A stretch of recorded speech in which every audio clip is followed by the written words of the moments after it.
KaraokeBooks. Crime and Punishment.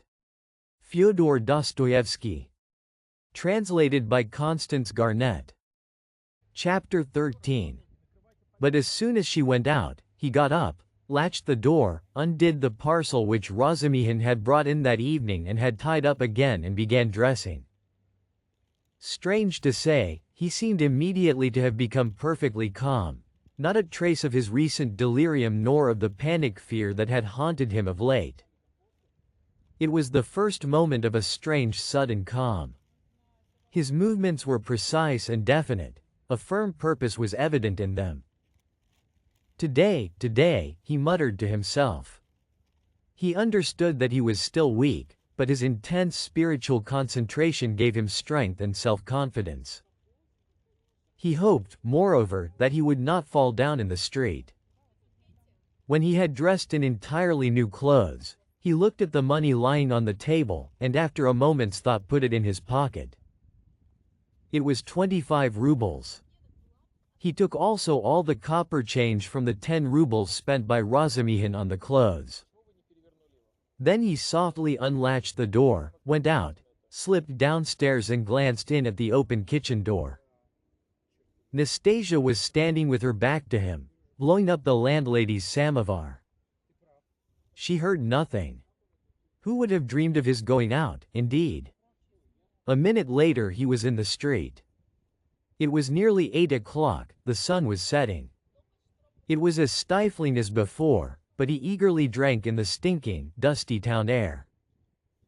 His head felt rather dizzy. A sort of savage energy gleamed suddenly in his feverish eyes and his wasted, pale and yellow face. He did not know and did not think where he was going. He had one thought only: that all this must be ended today, once for all, immediately, that he would not return home without it, because he would not go on living like that. How, with what to make an end? He had not an idea about it, he did not even want to think of it. He drove away thought tortured him. All he knew, all he felt was that everything must be changed, one way or another, he repeated with desperate and immovable self-confidence and determination. From old habit he took his usual walk in the direction of the Haymarket. A dark-haired young man with a barrel organ was standing in the road in front of a little general shop and was grinding out a very sentimental song. He was accompanying a girl of 15, who stood on the pavement in front of him. She was dressed up in a crinoline, a mantle and a straw hat with a flame-colored feather in it, all very old and shabby. In a strong and rather agreeable voice, cracked and coarsened by street singing, she sang in hope of getting a copper from the shop. Raskolnikov joined 2 or 3 listeners, took out a 5-kopeck piece and put it in the girl's hand. She broke off abruptly on a sentimental high note, shouted sharply to the organ grinder, "Come on," and both moved on to the next shop. "Do you like street music?" said Raskolnikov, addressing a middle-aged man standing idly by him. The man looked at him, startled and wondering. "I love to hear singing to a street organ," said Raskolnikov, and his manner seemed strangely out of keeping with the subject. "I like it on cold, dark, damp autumn evenings. They must be damp, when all the passers-by have pale green, sickly faces, or better still when wet snow is falling straight down, when there's no wind, you know what I mean, and the street lamps shine through it." "I don't know." "Excuse me," muttered the stranger, frightened by the question and Raskolnikov's strange manner, and he crossed over to the other side of the street. Raskolnikov walked straight on and came out at the corner of the Haymarket, where the huckster and his wife had talked with Lizaveta, but they were not there now. Recognizing the place, he stopped, looked round and addressed a young fellow in a red shirt who stood gaping before a corn chandler's shop. "Isn't there a man who keeps a booth with his wife at this corner?" "All sorts of people keep booths here," answered the young man, glancing superciliously at Raskolnikov. "What's his name?" "What he was christened." "Aren't you a Zaraysky man, too?" "Which province?" The young man looked at Raskolnikov again. It's not a province, Your Excellency, but a district. Graciously forgive me, Your Excellency. Is that a tavern at the top there? Yes, it's an eating house and there's a billiard room and you'll find princesses there too. La la la. Raskolnikov crossed the square. In that corner there was a dense crowd of peasants. He pushed his way into the thickest part of it, looking at the faces. He felt an unaccountable inclination to enter into conversation with people. But the peasants took no notice of him, they were all shouting in groups together. He stood and thought a little and took a turning to the right in the direction of V. He had often crossed that little street which turns at an angle, leading from the marketplace to Sadovy Street. Of late he had often felt drawn to wander about this district, when he felt depressed, that he might feel more so. Now he walked along, thinking of nothing. At that point there is a great block of buildings, entirely let out in dram shops and eating houses. Women were continually running in and out, bareheaded and in their indoor clothes. Here and there they gathered in groups, on the pavement, especially about the entrances to various festive establishments in the lower stories. From one of these a loud din, sounds of singing, the tinkling of a guitar and shouts of merriment, floated into the street. A crowd of women were thronging round the door. Some were sitting on the steps, others on the pavement, others were standing talking. A drunken soldier, smoking a cigarette, was walking near them in the road, swearing. He seemed to be trying to find his way somewhere, but had forgotten where. One beggar was quarreling with another, and a man dead drunk was lying right across the road. Raskolnikov joined the throng of women, who were talking in husky voices. They were bare-headed and wore cotton dresses and goatskin shoes. There were women of 40 and some not more than 17, almost all had blackened eyes. He felt strangely attracted by the singing and all the noise and uproar in the saloon below. Someone could be heard within dancing frantically, marking time with his heels to the sounds of the guitar and of a thin falsetto voice singing a jaunty air. He listened intently, gloomily and dreamily, bending down at the entrance and peeping inquisitively in from the pavement. "Oh, my handsome soldier! Don't beat me for nothing," trilled the thin voice of the singer. Raskolnikov felt a great desire to make out what he was singing, as though everything depended on that. "Shall I go in?" he thought. "They are laughing. From drink. Shall I get drunk? Won't you come in?" one of the women asked him. Her voice was still musical and less thick than the others. She was young and not repulsive, the only one of the group. "Why, she's pretty," he said, drawing himself up and looking at her. She smiled, much pleased at the compliment. "You're very nice looking yourself," she said. "Isn't he thin, though?" observed another woman in a deep bass. "Have you just come out of a hospital? They're all generals' daughters, it seems, but they have all snub noses," interposed a tipsy peasant with a sly smile on his face, wearing a loose coat. "See how jolly they are. Go along with you." "I'll go, sweetie." And he darted down into the saloon below. Raskolnikov moved on. "I say, sir," the girl shouted after him. "What is it?" She hesitated. "I'll always be pleased to spend an hour with you, kind gentleman, but now I feel shy." "Give me 6 kopecks for a drink, there's a nice young man." Raskolnikov gave her what came first, 15 kopecks.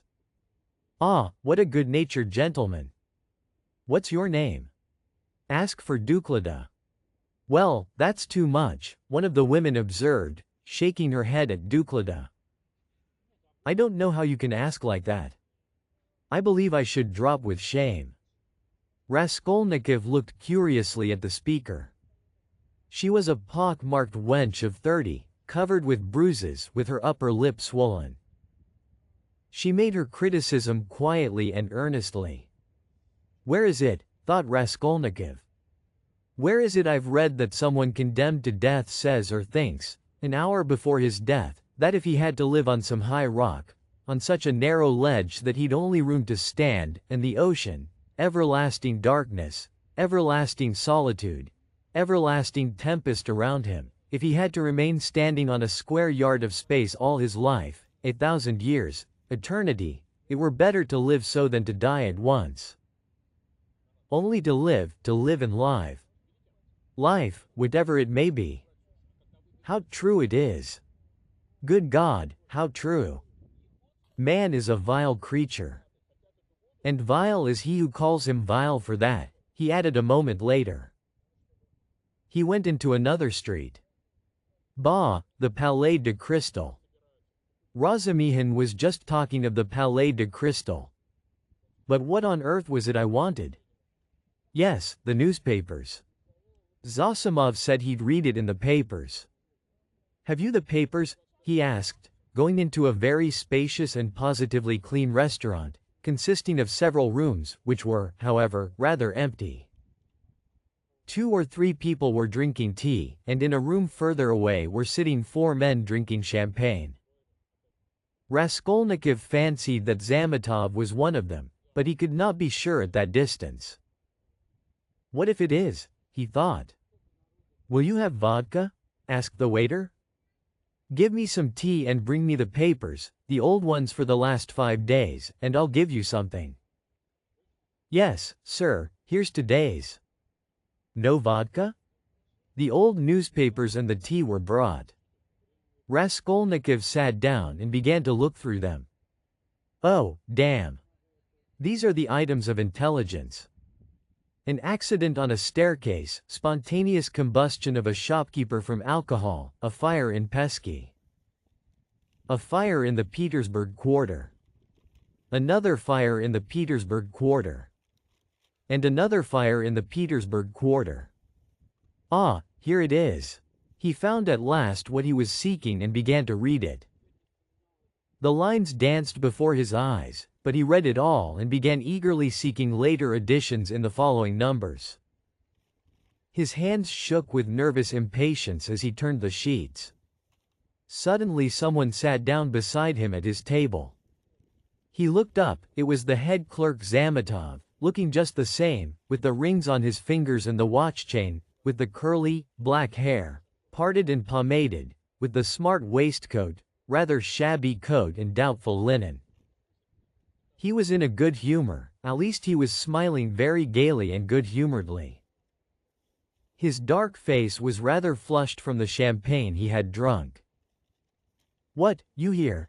He began in surprise, speaking as though he'd known him all his life. Why, Razumihin told me only yesterday you were unconscious. How strange. And do you know I've been to see you? Raskolnikov knew he would come up to him. He laid aside the papers and turned to Zametov. There was a smile on his lips, and a new shade of irritable impatience was apparent in that smile. I know you have, he answered. I've heard it. You looked for my sock. And you know Razumihin has lost his heart to you? He says you've been with him to Louise Ivanovna's, you know, the woman you tried to befriend, for whom you winked to the explosive lieutenant and he would not understand. Do you remember? How could he fail to understand? It was quite clear, wasn't it? What a hothead he is. The explosive one? No, your friend Razumihin. You must have a jolly life, Mr. Zametov, entrance free to the most agreeable places. Who's been pouring champagne into you just now? We've just been having a drink together. You talk about pouring it into me. By way of a fee. You profit by everything. Raskolnikov laughed. It's all right, my dear boy, he added, slapping Zametov on the shoulder. I am not speaking from temper, but in a friendly way, for sport, as that workman of yours said when he was scuffling with Dmitri, in the case of the old woman. How do you know about it?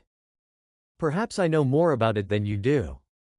How strange you are. I am sure you are still very unwell. You oughtn't to have come out. Oh, do I seem strange to you? Yes.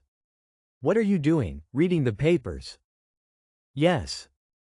There's a lot about the fires. No, I am not reading about the fires. Here he looked mysteriously at Zametov. His lips were twisted again in a mocking smile. No, I am not reading about the fires, he went on, winking at Zametov. But confess now, my dear fellow, you're awfully anxious to know what I am reading about. I am not in the least. Mayn't I ask a question? Why do you keep on? Listen, you are a man of culture and education? I was in the 6th class at the gymnasium, said Zametov with some dignity. 6th class. Ah, my cock sparrow.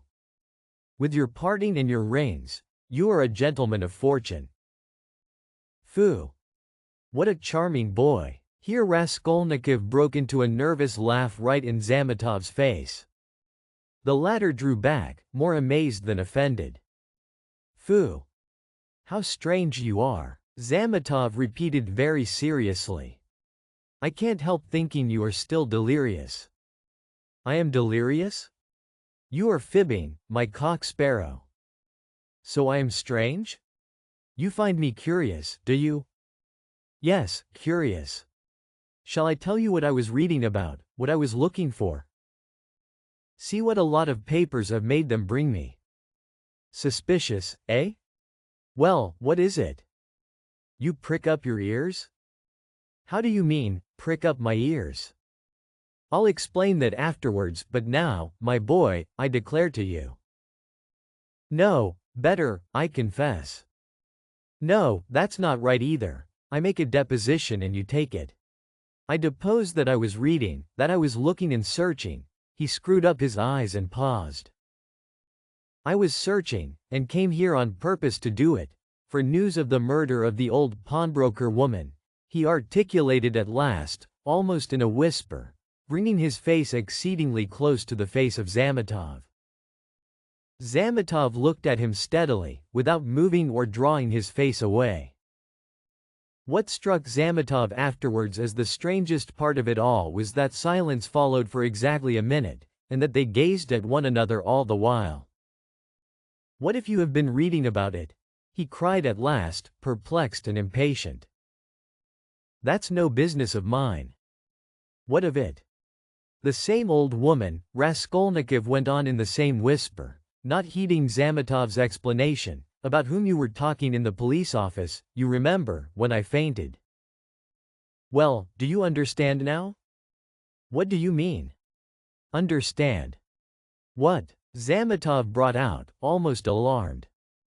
Raskolnikov's set and earnest face was suddenly transformed, and he suddenly went off into the same nervous laugh as before, as though utterly unable to restrain himself. And in one flash he recalled with extraordinary vividness of sensation a moment in the recent past, that moment when he stood with the axe behind the door, while the latch trembled and the men outside swore and shook it, and he had a sudden desire to shout at them, to swear at them, to put out his tongue at them, to mock them, to laugh, and laugh, and laugh. You are either mad, or, began Zametov, and he broke off, as though stunned by the idea that had suddenly flashed into his mind. Or what? What? Come, tell me. Nothing, said Zametov, getting angry, it's all nonsense. Both were silent. After his sudden fit of laughter Raskolnikov became suddenly thoughtful and melancholy. He put his elbow on the table and leaned his head on his hand. He seemed to have completely forgotten Zametov. The silence lasted for some time. Why don't you drink your tea? It's getting cold, said Zametov. What? Tea? Oh, yes. Raskolnikov sipped the glass, put a morsel of bread in his mouth and, suddenly looking at Zametov, seemed to remember everything and pulled himself together. At the same moment his face resumed its original mocking expression. He went on drinking tea. There have been a great many of these crimes lately, said Zametov. Only the other day I read in the Moscow news that a whole gang of false coiners had been caught in Moscow. It was a regular society. They used to forge tickets. Oh, but it was a long time ago. I read about it a month ago, Raskolnikov answered calmly. So you consider them criminals? He added, smiling. Of course they're criminals. They? They are children, simpletons, not criminals. Why, 100 people meeting for such an object, what an idea. 3 would be too many, and then they want to have more faith in one another than in themselves. One has only to blab in his cups and it all collapses. Simpletons. They engaged in trustworthy people to change the notes. What a thing to trust to a casual stranger. Well, let us suppose that these simpletons succeed and each makes 1,000,000, and what follows for the rest of their lives? Each is dependent on the others for the rest of his life. Better hang oneself at once. And they did not know how to change the notes either. The man who changed the notes took 5,000 rubles, and his hands trembled. He counted the first 4,000, but did not count the 5,000. He was in such a hurry to get the money into his pocket and run away. Of course he roused suspicion. And the whole thing came to a crash through one fool. Is it possible? That his hands trembled? Observed Zametov. Yes, that's quite possible.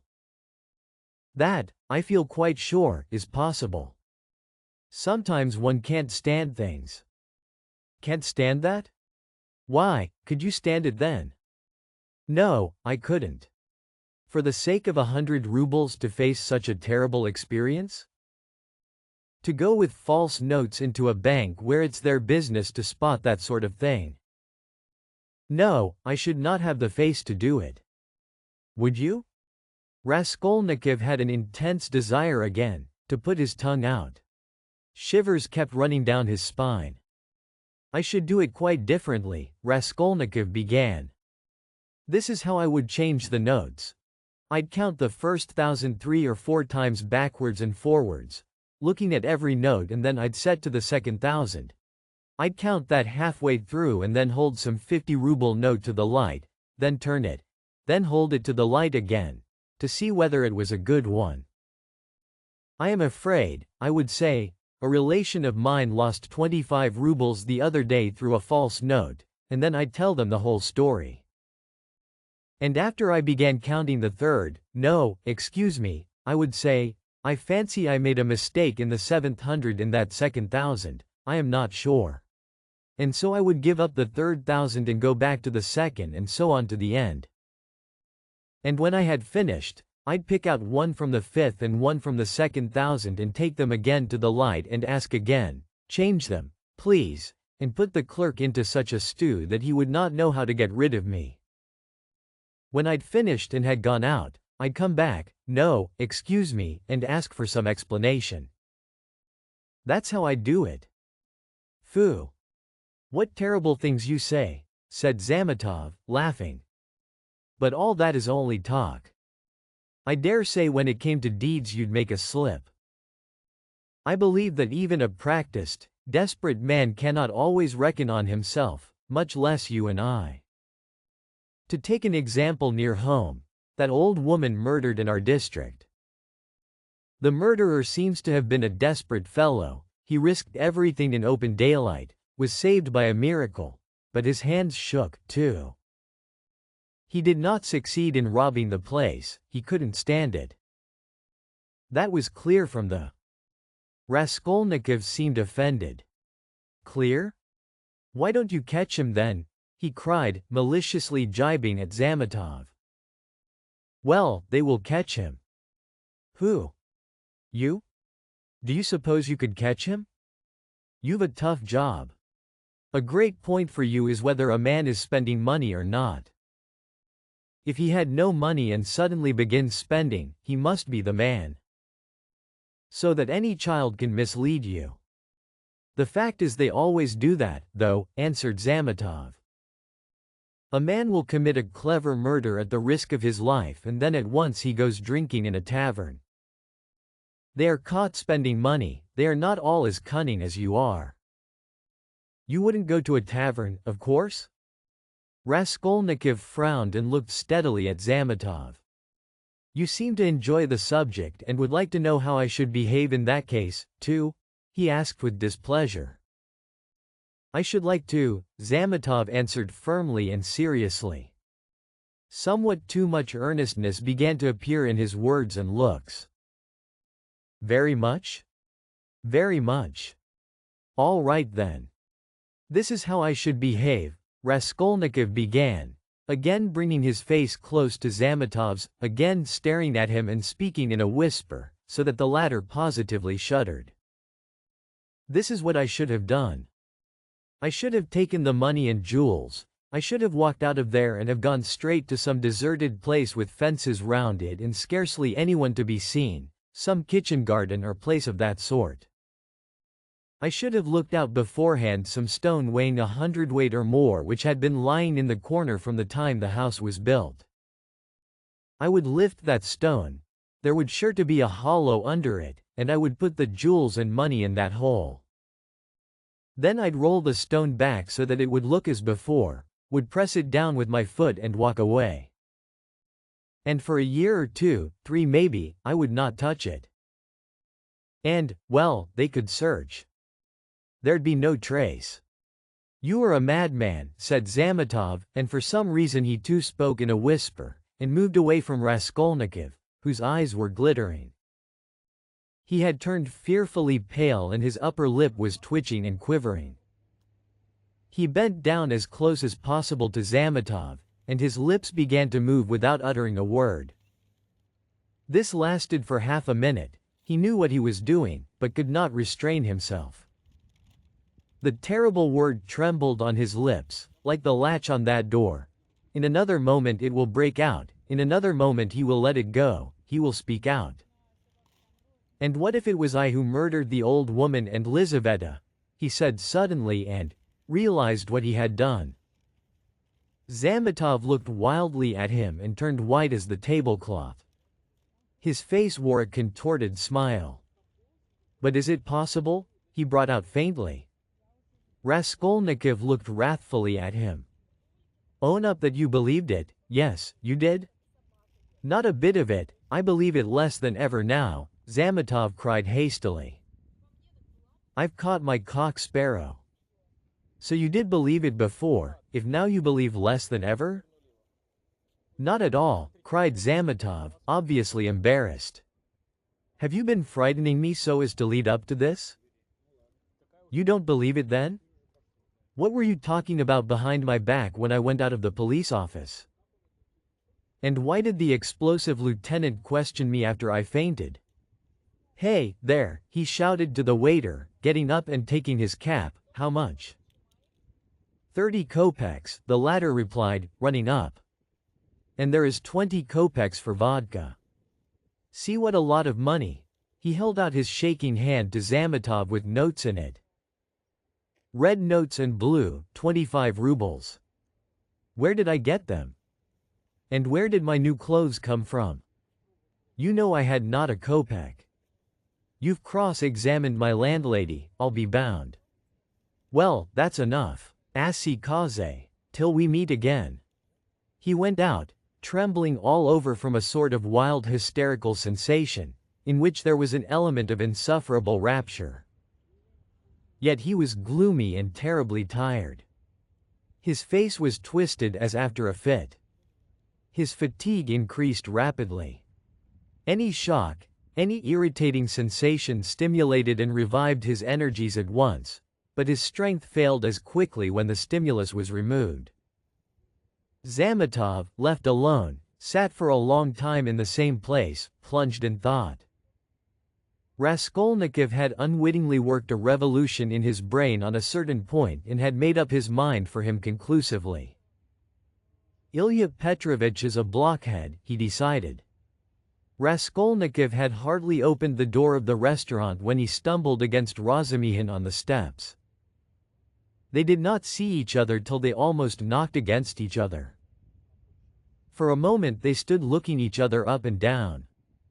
Razumihin was greatly astounded, then anger, real anger gleamed fiercely in his eyes. "So here you are," he shouted at the top of his voice. "You ran away from your bed. And here I've been looking for you under the sofa. We went up to the garret. I almost beat Nastasia on your account. And here he is after all. Radya. What is the meaning of it? Tell me the whole truth. Confess. Do you hear? It means that I'm sick to death of you all and I want to be alone," Raskolnikov answered calmly. "Alone? When you are not able to walk, when your face is as white as a sheet and you are gasping for breath. Idiot! What have you been doing in the Palais de Cristal? Own up at once." "Let me go," said Raskolnikov and tried to pass him. This was too much for Razumihin. He gripped him firmly by the shoulder. "Let you go?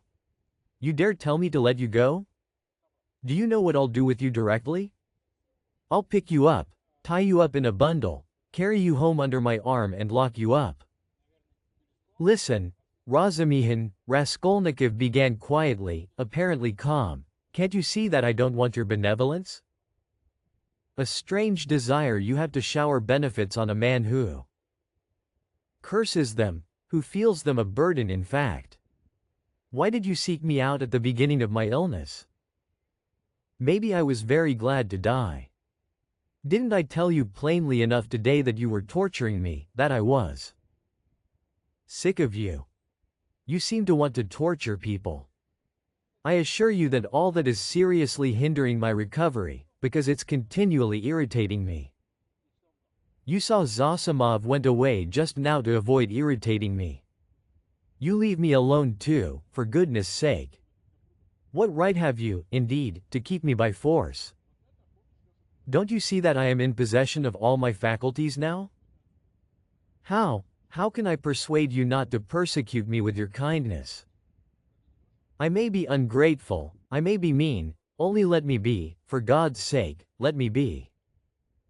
Let me be, let me be." He began calmly, gloating beforehand over the venomous phrases he was about to utter, but finished, panting for breath, in a frenzy, as he had been with Luzin. Razumihin stood a moment, thought and let his hand drop. "Well, go to hell then," he said gently and thoughtfully. "Stay," he roared, as Raskolnikov was about to move. "Listen to me. Let me tell you, that you are all a set of babbling, posing idiots. If you've any little trouble you brood over it like a hen over an egg. And you are plagiarists even in that. There isn't a sign of independent life in you. You are made of spermaceta ointment and you've lymph in your veins instead of blood.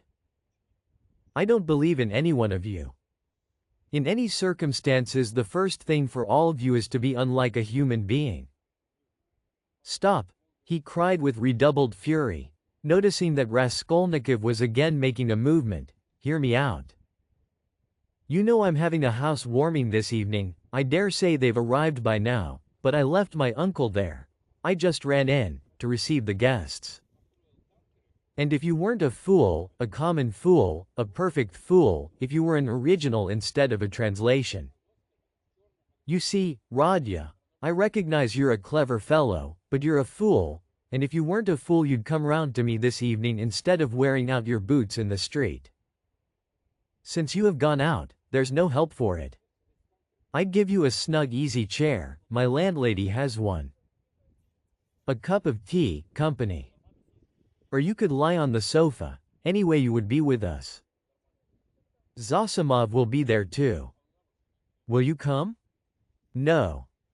Are rubbish, Razumihin shouted, out of patience. How do you know? You can't answer for yourself. You don't know anything about it. Thousands of times have fought tooth and nail with people and run back to them afterwards. One feels ashamed and goes back to a man. So remember, Pochinkov's house on the 3rd story. Why, Mr. Razumihin, I do believe you'd let anybody beat you from sheer benevolence. Beat? Whom? Me? I'd twist his nose off at the mere idea. Potchinkov's house, 47, Babushkin's flat. I shall not come, Razumihin. Raskolnikov turned and walked away. I bet you will, Razumihin shouted after him. I refuse to know you if you don't. Stay, hey, is Zametov in there? Yes. Did you see him? Yes. Talked to him? Yes. What about? Confound you, don't tell me then. Potchinkov's house, 47, Babushkin's flat, remember. Raskolnikov walked on and turned the corner into Sadovy Street. Razumihin looked after him thoughtfully. Then with a wave of his hand he went into the house but stopped short of the stairs. Confound it, he went on almost aloud. He talked sensibly but yet. I am a fool. As if madmen didn't talk sensibly. And this was just what Zosimov seemed afraid of. He struck his finger on his forehead. What if? How could I let him go off alone? He may drown himself. Ack, what a blunder. I can't. And he ran back to overtake Raskolnikov, but there was no trace of him. With a curse he returned with rapid steps to the Palais de Cristal to question Zametov. Raskolnikov walked straight to X. Bridge, stood in the middle, and leaning both elbows on the rail stared into the distance. On parting with Razumihin, he felt so much weaker that he could scarcely reach this place. He longed to sit or lie down somewhere in the street. Bending over the water, he gazed mechanically at the last pink flush of the sunset, at the row of houses growing dark in the gathering twilight, at one distant attic window on the left bank, flashing as though on fire in the last rays of the setting sun, at the darkening water of the canal, and the water seemed to catch his attention. At last red circles flashed before his eyes, the houses seemed moving, the passers-by, the canal banks, the carriages, all danced before his eyes. Suddenly he started, saved again perhaps from swooning by an uncanny and hideous sight. He became aware of someone standing on the right side of him. He looked and saw a tall woman with a kerchief on her head, with a long, yellow, wasted face and red sunken eyes. She was looking straight at him, but obviously she saw nothing and recognized no one.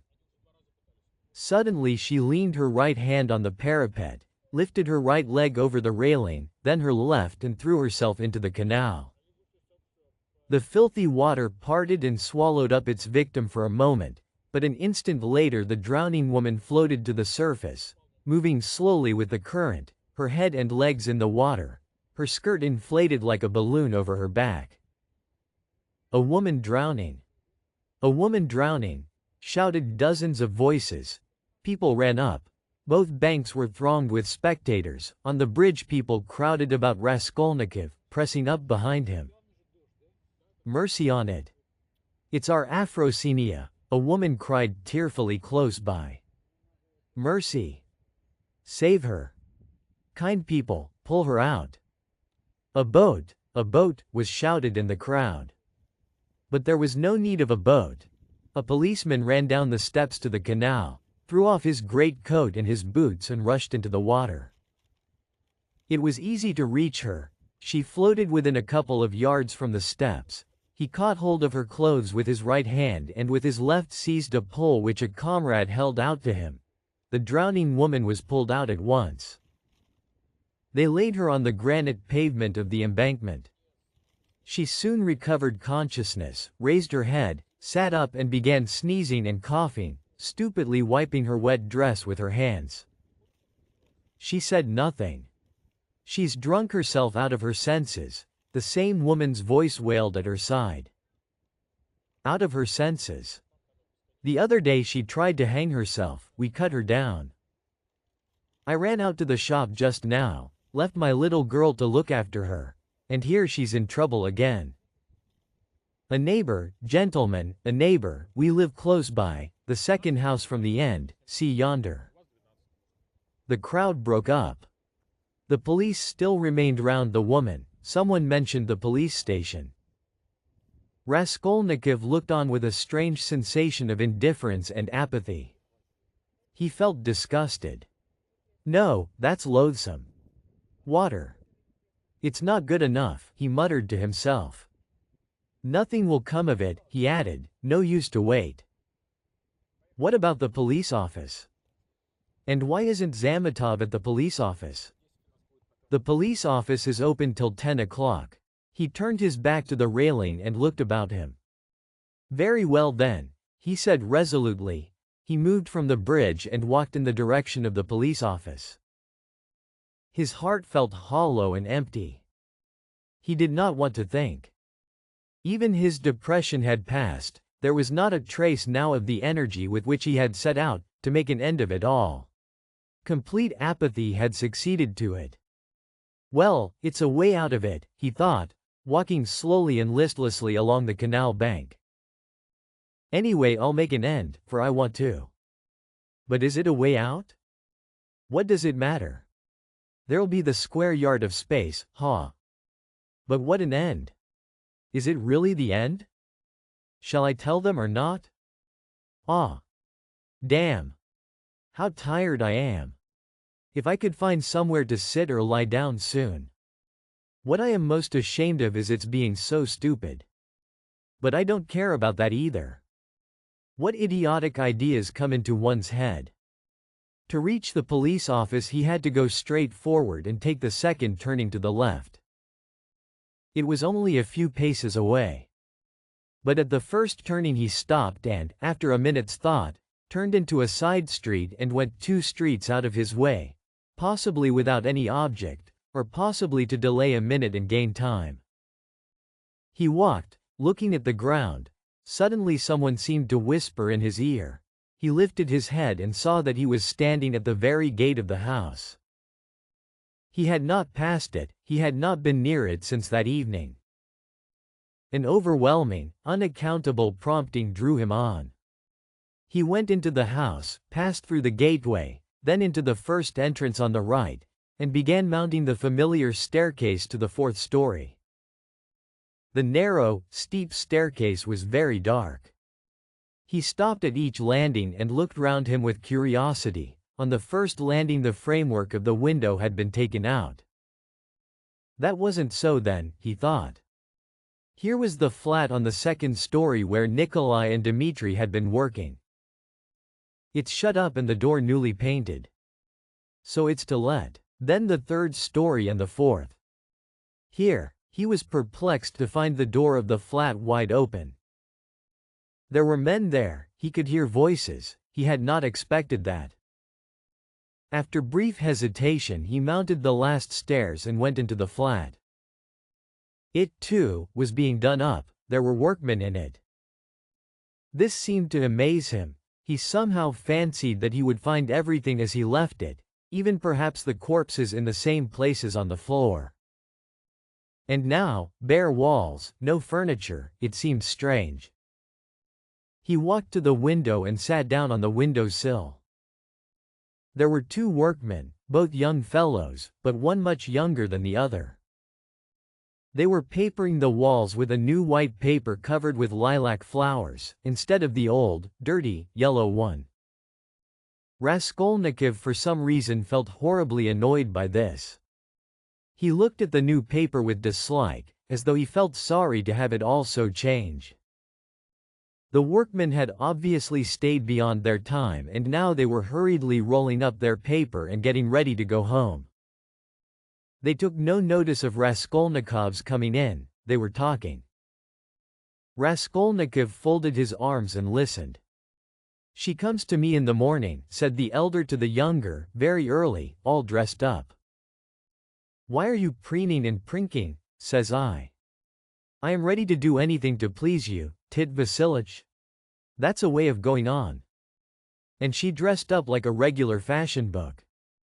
"And what is a fashion book?" the younger one asked. He obviously regarded the other as an authority. A fashion book is a lot of pictures, colored, and they come to the tailors here every Saturday, by post from abroad, to show folks how to dress, the male sex as well as the female. They're pictures. The gentlemen are generally wearing fur coats, and for the ladies fluffles, they're beyond anything you can fancy. There's nothing you can't find in Petersburg, the younger cried enthusiastically. Except father and mother, there's everything. Except them, there's everything to be found, my boy, the elder declared sententiously. Raskolnikov got up and walked into the other room where the strong box, the bed, and the chest of drawers had been. The room seemed to him very tiny without furniture in it. The paper was the same. The paper in the corner showed where the case of icons had stood. He looked at it and went to the window. The elder workman looked at him askance. "What do you want?" he asked suddenly. Instead of answering, Raskolnikov went into the passage and pulled the bell. The same bell, the same cracked note. He rang it a second and a third time. He listened and remembered. The hideous and agonizingly fearful sensation he had felt then began to come back more and more vividly. He shuddered at every ring and it gave him more and more satisfaction. "Well, what do you want?" "Who are you?" the workman shouted, going out to him. Raskolnikov went inside again. "I want to take a flat," he said. "I am looking round. It's not the time to look at rooms at night. And you ought to come up with the porter. The floors have been washed, will they be painted?" Raskolnikov went on. "Is there no blood?" "What blood?" "Why, the old woman and her sister were murdered here. There was a perfect pool there." "But who are you?" the workman cried, uneasy. "Who am I?" "Yes. You want to know? Come to the police station, I'll tell you." The workman looked at him in amazement. "It's time for us to go, we are late." "Come along, Alyoshka." "We must lock up," said the elder workman.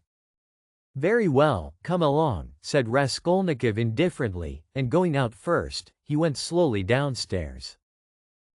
"Hey, porter," he cried in the gateway. At the entrance several people were standing, staring at the passers-by. The two porters, a peasant woman, a man in a long coat and a few others. Raskolnikov went straight up to them. "What do you want?" asked one of the porters. "Have you been to the police office?"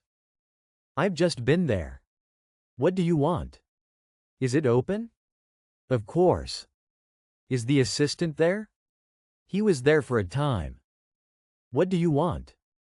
Raskolnikov made no reply, but stood beside them lost in thought. "He's been to look at the flat," said the elder workman, coming forward. "Which flat?" "Where we are at work." "Why have you washed away the blood?" says he. "There has been a murder here," says he, "and I've come to take it." And he began ringing at the bell, all but broke it. "Come to the police station," says he. "I'll tell you everything there." He wouldn't leave us. The porter looked at Raskolnikov, frowning and perplexed. "Who are you?" he shouted as impressively as he could. "I am Rodion Romanovich Raskolnikov, formerly a student. I live in Shil's house, not far from here, flat number 14. Ask the porter, he knows me." Raskolnikov said all this in a lazy, dreamy voice, not turning round, but looking intently into the darkening street. "Why have you been to the flat?" "To look at it." "What is there to look at?" "Take him straight to the police station," the man in the long coat jerked in abruptly. Raskolnikov looked intently at him over his shoulder and said in the same slow, lazy tones, "Come along." "Yes, take him," the man went on more confidently. "Why was he going into that? What's in his mind, eh?" "He's not drunk, but God knows what's the matter with him," muttered the workman. "But what do you want?" the porter shouted again, beginning to get angry in earnest. "Why are you hanging about? You funked the police station then?" said Raskolnikov jeeringly. How funk it! Why are you hanging about? He's a rogue, shouted the peasant woman. Why waste time talking to him? Cried the other porter, a huge peasant in a full open coat and with keys on his belt. Get along. He is a rogue and no mistake. Get along. And seizing Raskolnikov by the shoulder, he flung him into the street. He lurched forward but recovered his footing, looked at the spectators in silence and walked away. Strange man, observed the workman. There are strange folks about nowadays, said the woman. You should have taken him to the police station all the same, said the man in the long coat. Better have nothing to do with him, decided the big porter. A regular rogue. Just what he wants, you may be sure, but once take him up, you won't get rid of him. We know the sort. Shall I go there or not?